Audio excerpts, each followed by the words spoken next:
I'd like to talk today about the real unsung heroes, the ground crews who kept the kites in the air, kept the kites on top line, and did that essential job.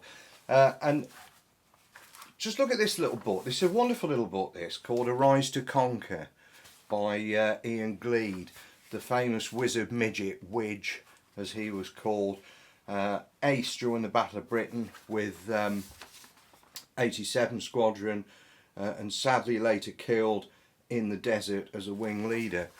We're actually about to republish this under the title The Real Hurricane Pilot, with 80 unique snapshots from the album of Robert Thorogood's album, who was one of Gleed's friends and a pilot on the squadron who I knew. But interestingly, the dedication in this book by Gleed himself, which this was published in 1942, and it's his experiences of the Battle of Britain and the early war period, brilliant book, to the ground staff of the RAF, without whose essential work the Battle of the Air could never be fought. And ain't that the truth?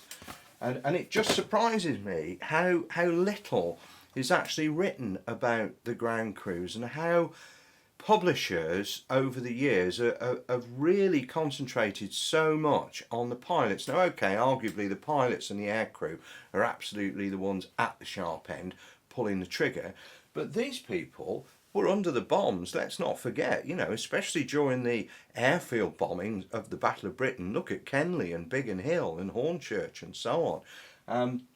They were there working long hours, difficult conditions, primitive conditions, often out in the open with little or no air raid shelters or precautions, and they did their bit, didn't they? So let's have a look at a few of these people. I've always wanted my work to be inclusive, because I'm not just interested in who shot down who and all that sort of micro detail stuff, which is important, but what I'm more interested in is that human experience of it and the inclusive experience. So not just the pilots, not just the aircrew, but everything to do with it. I'm fascinated by the whole period. I want to know about the social history, the politics, the backgrounds of these people, the education system, everything to do with that stitch in time, if you like, between the wars, building up to that period of and during the Battle of Britain and until about 1942-ish. I'm obviously interested in the rest of the war, but that early war period really fascinates me, and everything to do with it. So you can't ignore the ground crew if you're going to have a real grip on that experience, on what that wartime experience was like at that time. As I've said, it's got to be inclusive. So we need to talk to everybody, or we did. They're not here anymore, are they? So thankfully I have. But that's really my thing. And the first person I ever actually met who'd been in the Battle of Britain in any capacity was Bob Morris from Shobden in Herefordshire. Absolutely brilliant bloke, Bob was.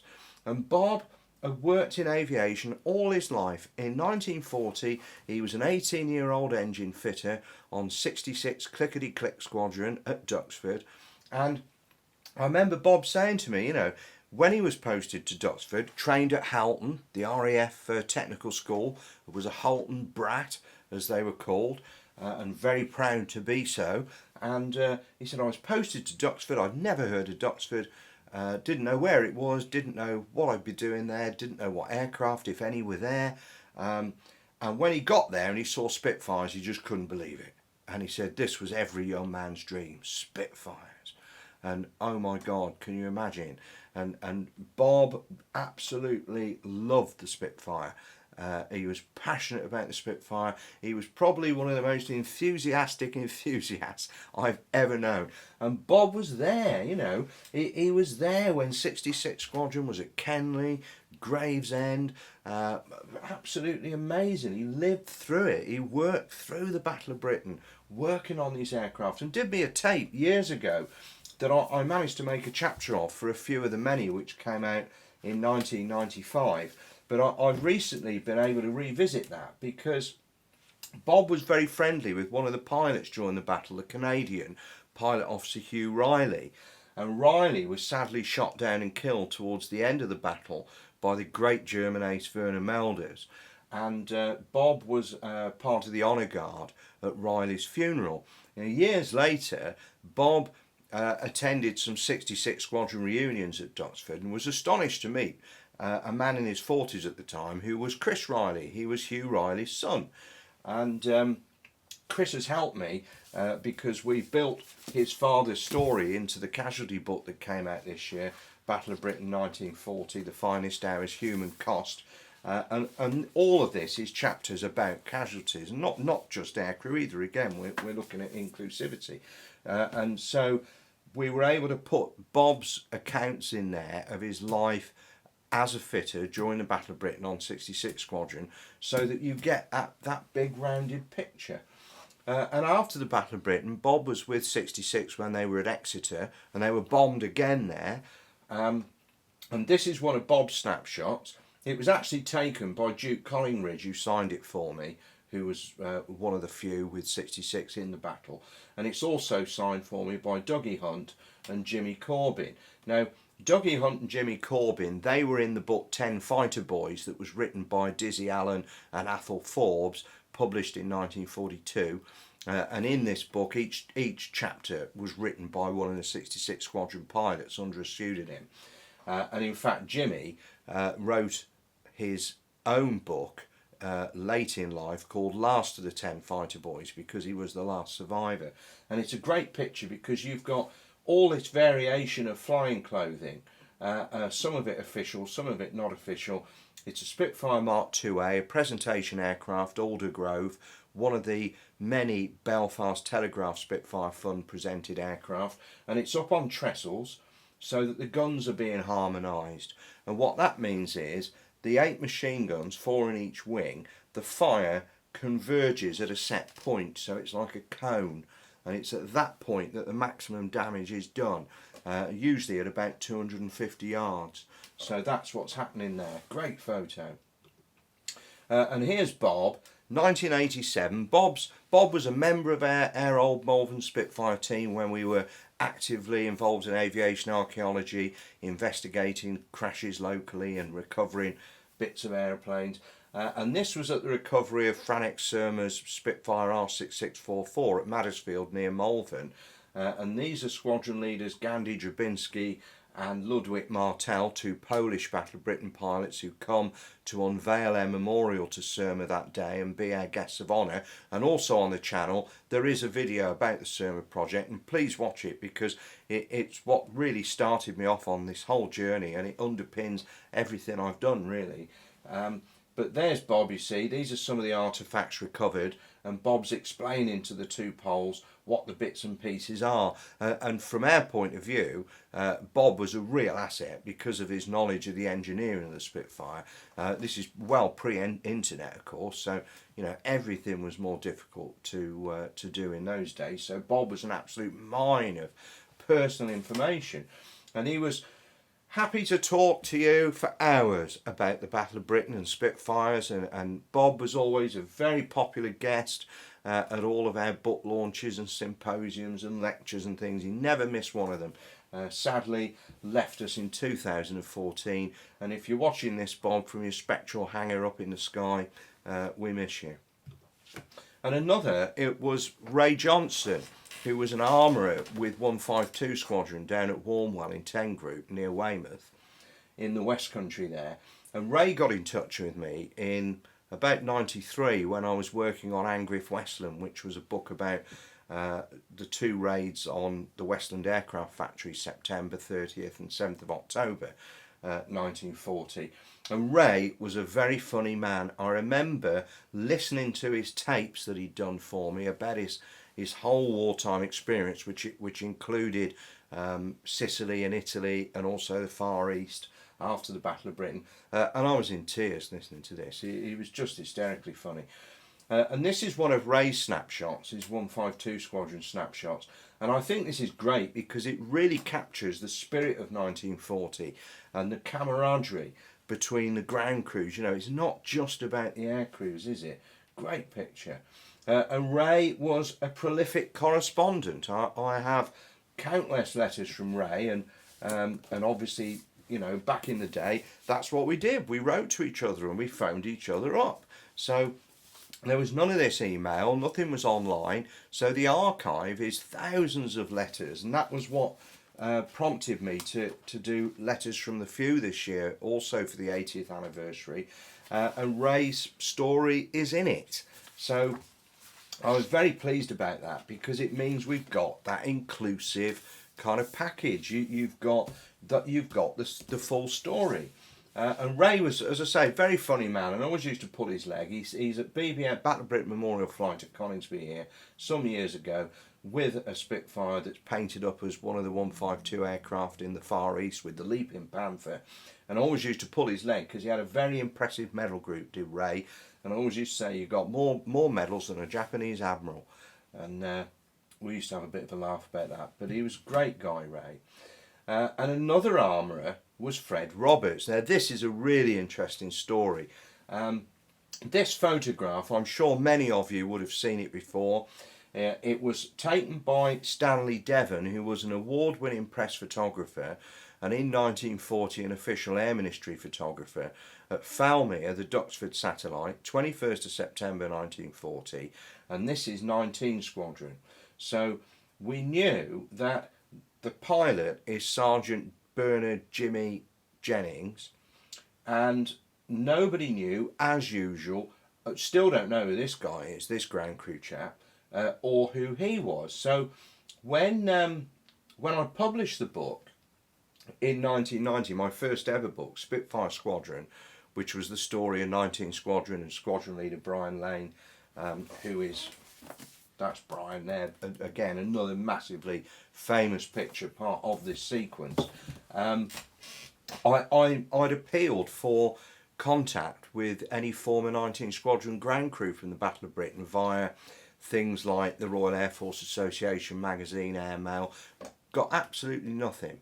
So after the book came out, I get a letter from Fred, who had never seen the picture before, and this picture has illustrated countless books and articles about the Battle of Britain over the years, and he'd never seen it until one of his children bought him my book for his birthday, because it was about 19, and he opens it up and there he is himself. Absolutely amazing coincidence. And furthermore, I live in Worcester, which is my hometown where I'm speaking to you from now, and Fred had lived in Worcester for years and worked on the railway here, and had only just moved back to Wales, moved back to Swansea.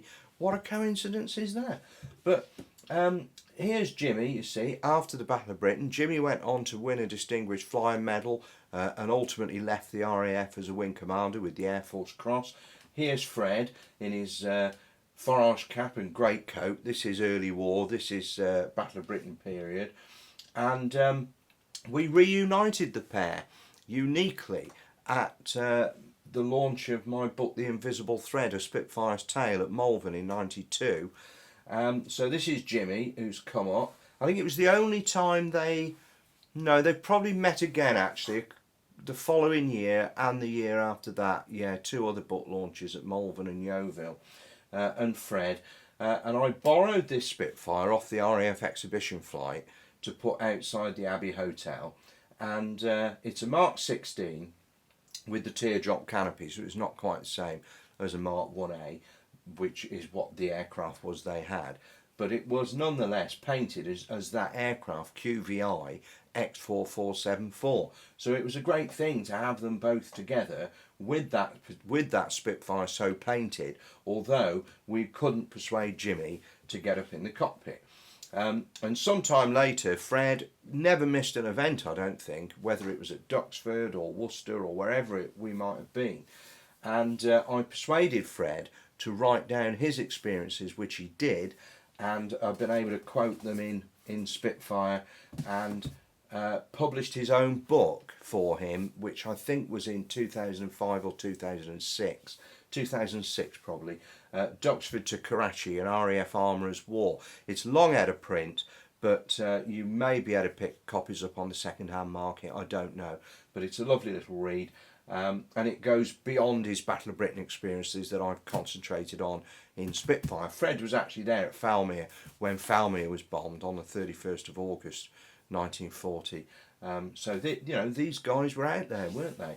And on the subject of Falmere, please, if you go to Duxford, don't forget that at Falmere there is a super little museum, the Falmere Airfield Museum, run by Mark Donagain and Dave Izzard. Fabulous little museum, and it's what it is. It's there. It's on the airfield where those amazing photos were taken. So please support the guys. They've got a Facebook page. You can join the Facebook page. It's quite a lively one, and join the conversation. Now, this is interesting because this is very special to me, and I've got a number of these. They're above my desk at the moment, but this is a Battle of Britain Fighter Association tie. Now, the Battle of Britain Fighter Association, membership of which is the most exclusive club in the world because it's only open to the few themselves. And to qualify for the Battle of Britain class to the 1935-45 star, a member of aircrew had to have flown at least one operational patrol with one of the 71 or 72 accredited units with Fighter Command between the 10th of July and 31st of October 1940. And at this time, membership has sadly dwindled to one. So these ties could only be purchased and worn by the few themselves. And fortunately, I have a number of these that friends have given me over the years that I framed and preserved. So this was Jimmy's tie. And I had the foresight to get Fred and Jimmy to sign my copy of that famous photo. And as far as I know, it's the only one they ever did sign. So this is a great memento for me of a friendship with two wonderful people. And, it says it all really about that teamwork during the Battle of Britain. Now, another member of 19 Squadron's ground crew was John Milne. Again, these people are so enthusiastic. And John just turned up at the book launch for Spitfire Squadron all those years ago, 30 odd years ago now, at the RAF Museum's Battle of Britain Hall. Absolutely brilliant. So again, John documented all of his experiences, and they're in here as well. So that's what this is 30 years down the track with so much more information, and for me it's the whole story. I'm so pleased to have been able to have done it. And what I loved about it was when we got together with all of these pilots and ground crews, and we had Germans too, POWs who'd stayed over here. It was like a big reunion group, really, bit of a club. We had a fabulous time. And this is Ernie French, who was another member of 19 Squadron's ground crew from very early in the war, who lived in Gloucestershire, and Fred and John Milne, and they were like the three musketeers, these three, and we had them all the time. It was absolutely fantastic. And this is the last time I saw John. It was at Pinner 9 years ago when my friend Paul Baderman organised the blue plaque at the family home of Squadron Leader Brian Lane, where Brian grew up, and it was jointly unveiled by John and Battle of Britain 19 Squadron Battle of Britain pilot Ken Wilkinson, and sadly John died not long after that. But I love that photo. This is John's wife and daughter. It really kind of says everything about my friendship and relationship with these people who are much missed friends. So moving on, sometimes things can pop up most unexpectedly, and this chap here is Fred Taft Powell, and his daughter Lynn and I worked together in the civil service after I finished my A-levels and even before I joined the police years ago. And I met Fred a couple of times, and he'd been ground crew on 253 Squadron during the Battle of France. During that period, before the battle, when the squadron was at Northolt, then going out to France, and missed the Battle of Britain. He'd gone on to do other things, but I remember him talking to me about watching a Lysander getting hacked down over France by some 109s. But again, these are little snapshots. What a great picture. There's a lot of information in that photo. Fred's wearing the old battlefield bowler, as it were, the tin hat.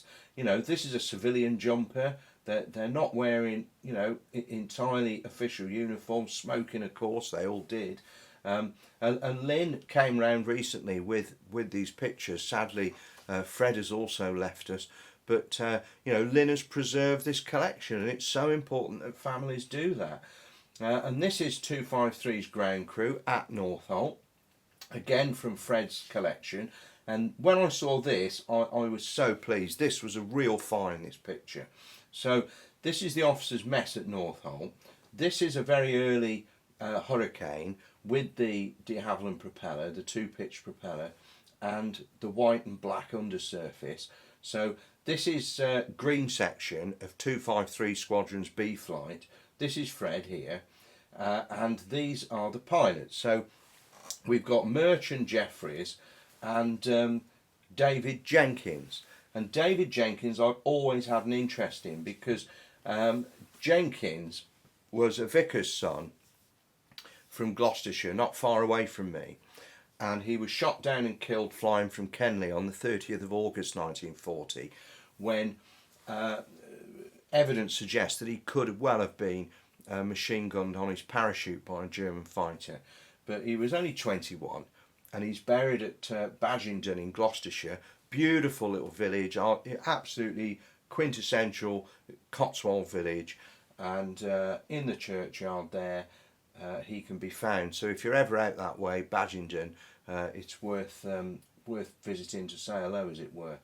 Now, talking about the 30th of August, let's just have a think about this, because there were casualties amongst the ground crews too.